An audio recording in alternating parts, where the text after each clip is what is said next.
और हो सकता है किसी ने ये चीज़ को नहीं देखी होगी कि एक बढ़िया अप मूव के बाद 5 घंटे का साइडवेज़ क्यों आया। मेरे को लगता है कहीं न कहीं ये एक तरीके से फ़ॉल्स हो सकता है। ये एक तरीके से लोगों के लिए कल के लिए ट्रैप हो सकता है और मार्केट कल मेबी गैप डाउन खुल जाए और या फिर मार्केट अगर फ्लैट खुलती है तो मॉर्निंग से ही गिरनी शुरू भी हो सकती है। क्योंकि welcome back to the video. इस वीडियो में बात करेंगे निफ्टी और बैंक निफ्टी के बारे में। गाइस कल एक्सपायरी निफ्टी की तो हीरो जीरो ट्रेड सेटअप के बारे में भी बात करेंगे। और गाइस आज जो है रात को बड़ी हलचल हो सकती है ग्लोबल मार्केट में। ट्रंप जो है वो हमारे यहाँ नेशंस में टैरिफ लगा सकते हैं। हो सकता है इंडिया में भी कुछ ना कुछ लग जाए और कुछ बड़ा लग गया तो हो सकता है कल एक मेजर गिरावट भी आपको देखने को मिल सकती है। और गाइस इसी के बेसिस पे अगर आप देखोगे तो मेरी प्रीवियस वीडियो का थंबनेल था और यहाँ पे मैं आपको बता देता हूँ। इस वीडियो में एक कमेंट आया है जिन्होंने ये बोला है कि वीडियो में था बिग क्रैश टुमारो और क्या कहते हैं, मैंने मतलब थंबनेल में था बिग क्रैश और वीडियो के अंदर ऐसा कुछ भी नहीं था। और अगर आपने देखा होगा आज टेलीग्राम पे भी सिर्फ और सिर्फ बाइंग का सिनेरियो था, एस्ट्रोलॉजी भी जो थी आज की बुलिश थी। तो गाइज मैं आपको बता देता हूँ, जो लोग न्यू देख रहे हैं मैं आपको पहले बता देता हूँ कि थंबनेल से बिल्कुल भी इन्फ्लुएंस मत होना। जो मेरे प्रीवियस व्यूअर हैं उनको पता है, मैं पहले भी कितनी बार बता चुका हूँ, ये जो थंबनेल्स होते हैं ये सिर्फ और सिर्फ ये कीवर्ड्स जो हैं, Trump tariff will cause big stock market crash tomorrow, ये सब जो है गाइज ये सिर्फ और सिर्फ यूट्यूब के थ्रू कीवर्ड्स मिलते हैं। तो इससे क्या होता है, इससे ना वीडियो के वायरल होने के चांसेस हो जाते हैं। अब सिंपल सी बात है, अगर मैं यूट्यूबर हूँ, अगर मैं एनालिस्ट हूँ, अगर मैं मैं तो चाहूंगा ही ना, अगर मैं वीडियो बना रहा हूँ तो मैं चाहूंगा कि ज़्यादा से ज़्यादा लोग देखें। अब ज़्यादा से ज़्यादा लोग कैसे देखेंगे, जब थंबनेल में कुछ अट्रैक्टिव होगा। अब देखो मैंने यहाँ पे 2 व्यू बनाए कि ये लेवल ब्रेक होता है तो मार्केट ऊपर जाएगी, ठीक है? और ये लेवल ब्रेक डाउन होगा तो मार्केट गिर सकती है। अब गिरने का वर्ड क्या है? गिरने का वर्ड क्रैश है जिससे लोग आ सकते हैं। चढ़ने का वर्ड है बिग अप मूव जिससे वीडियो जो है वायरल हो सकती है। तो ये सिर्फ और सिर्फ एक वो है। अब यहाँ पे देखोगे इसमें मैंने बोला 1200 पॉइंट्स फॉल, एग्जैक्टली वही हुआ, 1500 पॉइंट फॉल हुआ। क्यों? क्योंकि जो लिखा है अंदर वो वीडियो के अंदर एनालिसिस था, बाय साइड का भी था सेल साइड का भी था। तो सेल साइड में गिरावट तो सेल साइड का थंबनेल बना दिया, कभी बाय साइड का बना दूंगा कभी सेल साइड का बना दूंगा। तो ये सिर्फ है, थंबनेल से बिल्कुल भी इन्फ्लुएंस नहीं होना। यूट्यूब अंदर जो वीडियो है उसके अंदर जो एनालिसिस है वो देखो गाइज, एनालिसिस में क्या बोला है उसको देखो, जो लेवल्स मैंने आपको बताए हैं वो मार्क करो। जैसे कि आज के लिए मैंने आपको एक ही लेवल बोल रखा था, 23,260 अगर ब्रेक होगा तो निफ्टी को बाय कर लेना। तो बस एक यही ट्रेड बना और कोई ट्रेड ही नहीं बना। और दूसरा जो ट्रेड था 23,100 के नीचे था। तो जब 23,100 नीचे ब्रेक ही नहीं होगा तो क्रैश क्यों आएगा? आएगा ही नहीं। अब क्रैश जब आना होगा वो ऊपर से आएगा, कौन कौन से लेवल है वहां से आएगा। और जरूरी भी नहीं है कि जो लिखूंगा वही होगा। आपको पहले बता देता हूँ, बिल्कुल भी 100% बिल्कुल कोई भी बंदे की 100% एक्यूरेसी नहीं होती है। बस ये है, मैंने आपको एक मतलब ये हो सकता है कि 51% चांसेस होंगे कि मेरे को लग रहा है कि 51% चांस है कि मार्केट ऊपर जा सकती है, या 51% डाउन चांस है कि मार्केट नीचे जा सकती है। जो वो 1% का जो पलड़ा भारी होता है ना, उसके बेस पे व्यू हम थंबनेल का बना देते हैं और कुछ नहीं होता। ठीक है, तो गाइस आई होप आपको समझ आया हो। यहाँ पे गाइस हम बात करने वाले हैं निफ्टी की। निफ्टी में बड़े टाइम फ्रेम पे देखोगे, डेली टाइम फ्रेम पे आपको क्या दिख रहा है, मार्केट एक बहुत बढ़िया डाउन ट्रेंड में थी। उसके बाद आपको ट्रेंड लाइन का ब्रेकआउट दिख रहा है। अब देखो यहाँ पे क्या हुआ, ट्रेंड लाइन का ब्रेकआउट हुआ, सारी मार्केट वापस आ गई। क्या इस पे फॉलो थ्रू है? अभी तक तो नहीं है। जब तक फॉलो थ्रू नहीं है तब तक मैं अप मूव के बारे में अब बात नहीं करूंगा। ठीक है, अब बढ़िया अप मूव कब आएगी उसके बारे में बता देता हूँ। मैंने आपको बोला था ये ब्रेकआउट हो जाएगा। ये लेवल्स जब तक ट्रिगर नहीं होंगे, ये लेवल जब तक ब्रेक नहीं होंगे, तब तक हम अप मूव के बारे में बात नहीं करेंगे। क्योंकि गाइस ट्रेंड लाइन का ब्रेकआउट हो जाता है लेकिन लास्ट स्विंग भी ब्रेक होना चाहिए। जब ये दोनों कंफर्मेशन मिलती है तो अब ट्रेंड की बात करनी चाहिए। तो अब सिंपल है, वहीं कहीं से मार्केट में रिवर्सल आ गया है। और यहाँ पे गाइस अगर मैं आपको 1 आवर का टाइम फ्रेम दिखाऊंगा तो मैंने एक दो दिन पहले भी आपको बता दिया था कि 1 आवर के टाइम फ्रेम पे मार्केट जो है वो डाउन ट्रेंड की बन चुकी है। जैसे कि आप देखोगे ये एक हाई है, ये एक लो है, यहाँ पे एक लोअर हाई है और यहाँ पे एक लोअर लो। मैंने आपको यहीं बता दिया था अगर ये ब्रेक होगा तो हमको एक लोअर लो की फॉर्मेशन मिलेगी और हमको ये गिरावट जो है, बहुत बढ़िया गिरावट हमको यहाँ पे देखने को मिली है। अब सिंपल क्या चल रहा है यहाँ पे, आप देख सकते हो impulse move correction, impulse move correction, और ये करेक्शन के बाद वापस इम्पल्स मूव। मतलब कि एक गिरावट आई पुल बैक हो गया, गिरावट आई पुल बैक हो गया और फिर वापस गिरावट आ सकती है। तो इसका मतलब क्या है, यहाँ से मार्केट क्या बनी, सेल ऑन राइज की। आपने शॉर्ट करा, अब राइज आ रहा है, आपको फिर से सेल करना है। अब बात करेंगे बाइंग साइड की। अब मेरा व्यू बुलिश कब होगा?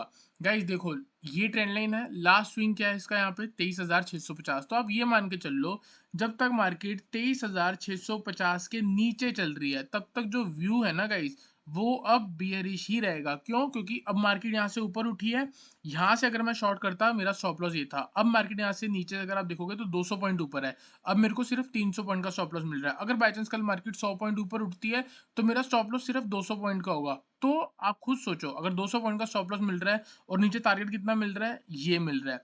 तो आप क्या करोगे? इस साइड पे लोगे। गाइस पता है क्या होता है? व्यू हर बंदे का ठीक होता है। एक लेवल पे खड़े होके बंदा बोलता है कि यहाँ से मार्केट ऊपर जा सकती है, सेम लेवल पे बंदा बोलता है मार्केट नीचे जाएगी। आप खुद सोचो कि क्या होता है? ये ट्रेडिंग है। ट्रेडिंग का मतलब कोई बाय कर रहा है, कोई सेल कर रहा है। सोचो एक ऐसा लेवल, अब ये आज कहाँ मार्केट बंद हुई है? 23,330, ठीक है? 23,330 पे भी ट्रेडिंग हुई होगी, 23,229 पे भी हुई होगी, 23,300 पे भी हुई होगी, 310 पे भी हुई होगी। हर लेवल पे कोई बाय कर रहा है और हर लेवल पे कोई सेल कर रहा है और दोनों को लग रहा है कि वो बिल्कुल सही कर रहे हैं। तो गाइस किसी को भी जज करने की नीड नहीं है। जिसको जो लगता है बिल्कुल वही है। आपको सिर्फ क्या मैनेज करना है? रिस्क और रिवॉर्ड। जाने को 200 पॉइंट, आने को 400 पॉइंट। अगर ये चीज़ सही है तो आप सही हो। अगर आपका स्टॉप लॉस हिट हो गया आप तब भी सही हो, क्योंकि आपका रिवॉर्ड जो था वो 2 गुना था जाने का। ठीक है? तो अब यहाँ पे क्या हो गया? आप देख सकते हो यहाँ पे मार्केट उठ गई है। अगर यहाँ से थोड़ा बहुत 100 पॉइंट और उठती है, ट्रेंड लाइन को टच करती है, यहाँ पे गाइस एक परफेक्ट सेल बन सकता है अगर थोड़ा बहुत नेगेटिव सेंटीमेंट आ जाएगा। दूसरी चीज 23,500 का भी है, यहाँ पे आपको एक राउंड लेवल देखने को मिल जाएगा। तो कल 23,500 जो है वो बहुत स्ट्रॉन्ग लेवल रहेगा। और 23,500 अगर मैं आपको दिखाऊंगा तो यहाँ पे आपको ऑप्शन चेन पे भी दिख जाएगा। सबसे ज्यादा कॉल राइटिंग जो है वो 23,500 के लेवल पे है। तो गाइस 23,500 पे ट्रेंड लाइन भी जा रही है, 23,500 पे राउंड लेवल भी है। साथ ही साथ ऑप्शन चेन में कॉल राइटिंग भी 2 लाख की हो रखी है। तो इसका मतलब ये है कल मार्केट कुछ भी हो जाए 23,500 के ऊपर ब्रेक देना टफ रहेगा। तो कल अगर मार्केट 23,500 के आसपास आ जाती है, सपोज करो हमको गैप अप देखने को मिल जाता है और मार्केट 23,500 के आसपास खुलती है, तो गाइज हम वहां कहीं से शॉर्ट कर सकते हैं। और बात करेंगे हीरो जीरो की, तो 23,450 की पुट अगर आपको 30 या 25 रुपए तक भी मिलती है, या कहीं ना कहीं 40 इस रेंज के अंदर भी कहीं ना कहीं मिलती है, आप बाय कर सकते हो। फर्स्ट टारगेट जो है कहीं ना कहीं आपका 80 या 75 रह सकता है। उसके बाद टारगेट गाइज आपका रहेगा 23,300 का, मतलब कि 23,450 माइनस 300, 150। और कहीं ना कहीं 200 तक भी हम लेके जा सकते हैं। एक ट्रेड तो आपका ये हो गया। अगर मार्केट गैप अप खुलती है तो 23,450 की पुट पे हम कहीं ना कहीं हीरो जीरो ट्रेड बना सकते हैं। अब बात करते हैं गैप डाउन की। अगर मार्केट कल गैप डाउन खुलती है और थोड़ा बहुत रिकवर करती है, तो यही 23,300 इसी लेवल के आसपास से आप शॉर्ट कर सकते हो। अब बात करते हैं कि थोड़ा बहुत बियरिश मैं कल के लिए क्यों हो रहा हूँ। गाइस यहाँ पे अगर आप देखोगे ना, ये जो सिनेरियो है मैंने आपको पहले भी बताया है, कोई ऐसा ब्रेकआउट लेवल देख सकते हो, रेसिस्टेंस है, ब्रेक करा, सारी मार्केट वापस आ गई और धीरे धीरे ब्रेक कर दिया, मतलब कि ये एक परफेक्ट लेवल था। आप खुद बताओ एक ऐसा लेवल जो ब्रेकआउट हो रहा है उसके बाद प्राइस को हायर है की फॉर्मेशन लगा के ऊपर जाना चाहिए? नहीं, ऐसा नहीं हुआ। 10 बजे ब्रेकआउट हुआ और 2 ऑलमोस्ट 3 बजे तक मार्केट जो है वो एक रेंज में थी। मतलब 10 से आप कह सकते हो 3 बजे तक कितने घंटे हो गए? ये ऑलमोस्ट 5 आवर्स, 5 घंटे एक ही रेंज में रही। तो इसका मतलब कोई तो है जो मार्केट को ऊपर नहीं जाने दे रहा और यहाँ पे उसने सेल पोजीशन बनाई है। उसके बाद यहाँ पे जो ये एंड में अप मूव आई है, इसमें क्या किया गया है? इस ब्रेकआउट में वो 94% लूजर जो लोग शॉर्ट करते हैं, मतलब जो जो लोग लूज करते हैं, उन्होंने ये ब्रेक देख के हो सकता है कॉल ऑप्शंस खरीदी हो या बाय करके चले गए हों कल के लिए। और हो सकता है किसी ने ये चीज़ को नहीं देखी होगी कि एक बढ़िया अप मूव के बाद 5 घंटे का साइडवेज क्यों आया। मेरे को लगता है कहीं न कहीं ये एक तरीके से फॉल्स हो सकता है। ये एक तरीके से लोगों के लिए कल के लिए ट्रैप हो सकता है और मार्केट कल मे बी गैप डाउन खुल जाए, और या फिर मार्केट अगर फ्लैट खुलती है तो मॉर्निंग से ही गिरनी शुरू भी हो सकती है, क्योंकि ये सिर्फ और सिर्फ पूरा क्या है? पुल बैक है। और पुल बैक का जब एंड होगा तो क्या आएगी? एक डाउन ट्रेंड की मूव आएगी। तो वहां कहीं से अगर हम बात करेंगे, फ्लैट खुलती है मार्केट, तो कल का लोअर लेवल जो रहेगा वो 23,000 तक रह सकता है। और 23,000 ब्रेक होता है तो कहीं ना कहीं 22,900 या 22,800 तक भी निफ्टी फॉल कर सकती है। तो इस सिनेरियो में हम क्या करेंगे? अगर फ्लैट खुलती है और वापस मार्केट इस रेंज के अंदर जाती है 23,300 के नीचे, तो गाइस हम 23,300 के नीचे भी शॉर्ट करके चल सकते हैं। टारगेट होगा हमारा 23,200 और 23,100 एंड 23,000 का लेवल। तो ठीक है, 23,300 के नीचे अगर निकलती है तो आप क्या कर सकते हो? 23,250 की पुट कंसिडर कर सकते हो। कहीं ना कहीं वही 25 रुपए से 40 रुपए के बीच में मिलती है, आप बाय करके चल सकते हो। स्टॉप लॉस रहेगा जीरो, क्योंकि हम हीरो जीरो की बात कर रहे हैं। फर्स्ट टारगेट 75, 100 एंड 150 तक इसका टारगेट, और उसके बाद चाहे तो 300 भी दिखा सकता है, 300 नहीं 250 तक दिखा सकता है, क्योंकि नीचे 23,000 तक का मैक्सिमम लेवल है। अब यहाँ पे गाइस हम बात करेंगे कि बेरी सेंटिमेंट क्यों, आपको पहले ही बता चुका हूँ। एक ही चीज चल रही है गाइस यहाँ पे। अगर आप देखोगे 1 आवर के टाइम फ्रेम पे, इम्पल्स मूव कहाँ की है, गिरावट की, गिरावट आई, करेक्शन, गिरावट, करेक्शन, गिरावट, बस ये मैं एज्यूम कर रहा हूँ। अगर हमको ये मूव मिल गई कल, तो कल गाइस आपको 1-1.5% निफ्टी डाउनवर्ड दिख सकती है। दूसरी चीज, अगर मार्केट कल ब्रेक करेगी तो मैं 100% श्योर हूँ और ले लेंगे, उन लोगों को ट्रैप हो सकती है, मार्केट काफी ज्यादा ऊपर रेंज में फंस सकती है, क्योंकि ये एक रेसिस्टेंस आ जाएगी। अब आप रेसिस्टेंस गिनो, एक ही लेवल पे कितनी रेसिस्टेंस है। आप देखो 23,500, 23,500 क्या हो गया, राउंड लेवल हो गया, ठीक है। दूसरी चीज, आपको यहाँ पे एक ट्रेंड लाइन भी दिख रही है। तीसरी चीज, अगर आप देखोगे तो आपको प्रॉपर एक सपोर्ट डिमांड भी दिख रहा है, मतलब सपोर्ट और रेसिस्टेंस वाला लेवल भी दिख रहा है। तो जब तीन, दो या तीन से ज्यादा हमको कभी भी एक लेवल के आसपास सपोर्ट रेसिस्टेंस दिखते हैं, तो उसको बोला जाता है गाइस एरिया ऑफ कॉन्फ्लुएंस, और वो ऐसा लेवल होता है जहां से मार्केट अटकती ज़रूर है। तो यहाँ पे जब अटकेगी ना, तो बहुत लोगों को ट्रैप करने वाली है।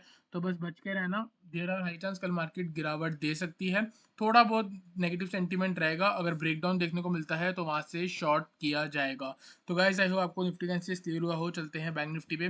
बैंक निफ्टी देख सकते हो गाइस, अगेन यहाँ पे क्या हुआ है, आज मॉर्निंग में मैंने आपको एक ही ट्रेड सेटअप दिया था बैंक निफ्टी में, क्या था, यहाँ पे आप देख सकते हो लिखा हुआ है, ये रेंज बनी थी, मैंने बोला था या तो हाई ब्रेक होने पे बाय करना। देखो हाई होने पे, हाई के ब्रेक होने पे अगर आपने बाय करा तो क्या हुआ, मार्केट खड़ी रह गई, और 3 बजे के बाद मूवमेंट आई। व्यू बिल्कुल सही था, लेकिन मूवमेंट 3 बजे के बाद आई, ठीक है। और दूसरी चीज क्या थी, अगर यहाँ से प्राइस वाले नीचे चले जाता है, थोड़ा बहुत नेगेटिव सेंटीमेंट वापस ऊपर आता है और स्ट्रेंथ दिखाता है, तो आप कहीं ना कहीं बाय कर सकते हो और आपको ये मूव देखने को मिल जाएगी। लेकिन ऐसा नहीं हुआ, मार्केट ऊपर ब्रेक करके ऊपर ही रही, और एंड में जाके कहीं ना कहीं 100-150 पॉइंट की हमको मूव देखने को मिली है। गाइज 1 आवर के टाइम फ्रेम पे अगर आप देखोगे तो बैंक निफ्टी में क्या चल रहा है, सेम वही जो निफ्टी में चल रहा है। यहाँ पे एक हाई है, यहाँ पे एक लो है, यहाँ पे एक लोअर हाई है, यहाँ पे एक लोअर लो है, हम एज्यूम कर रहे हैं एक लोअर हाई यहाँ लगेगा। तो कहीं ना कहीं अगर मार्केट थोड़ा बहुत गैप अप खुलती है, तो वहां से मार्केट गिरावट दे सकती है।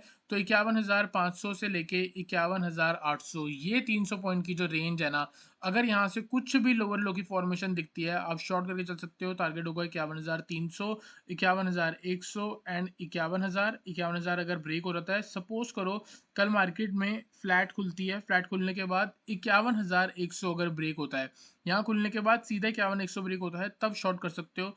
टारगेट होगा 51,000, 50,900 एंड इसके बाद टारगेट सीधा 50,500 तक का रह सकता है, क्योंकि यहाँ पे हम एज्यूम करेंगे कि मार्केट एक नया लोअर लो बनाएगी। लोअर लो बनाने का मतलब, अगर यहाँ से लोअर लो बनाना शुरू करेगी, तो सबसे पहले तो ये लो तोड़ेगी और उसके बाद कहीं ना कहीं लोअर लो मिलेगा। तो गाइस आई होप आपको निफ्टी और बैंक निफ्टी से क्लियर हुआ हो। वीडियो लाइक करना, चैनल को सब्सक्राइब करना।